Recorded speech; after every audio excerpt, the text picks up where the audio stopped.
So for this section of movements, right before this, I've had to do two fairly big jumps, which obviously takes a lot of a lot of power and muscle to be able to lift yourself off the ground that high, like try and get max amount of height out of every jump.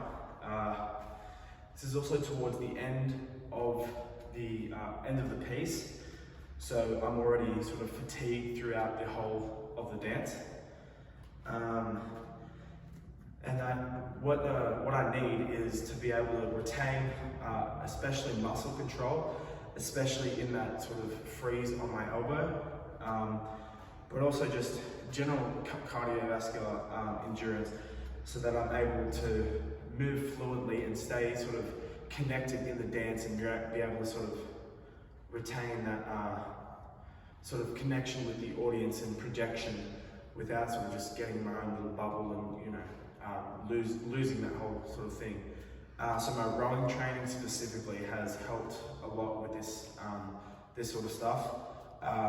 The muscle endurance, extremely. Rowing uses almost every muscle in the body, except for your chest really. That's one of the only things that's sort of left out. But arms, legs, everything like that, abs, it's all sort of needed in rowing. And since a lot of the training we do is over extended periods of times, distances, everything like that, we have to sort of build up our muscular endurance. So doing stuff like this becomes a lot easier after knowing that I can do certain things like that. We also focus a lot on heart rate and being able to hold our heart rate for a certain period of time. We usually have to have our heart rate beating at about 80 to 90% of the like our max heart rate for around about 20 minutes for like 3 sets of 20.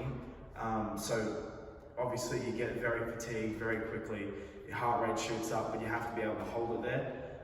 So sort of maxing out heart rate and getting it up becomes a lot easier, and you're like able to sort of do these sorts of movements. Having that cardiovascular endurance really helps, like just stay in control, being able to sort of calm down your breathing again, stay connected to the audience. So rowing training has been specifically for this. It helps a lot.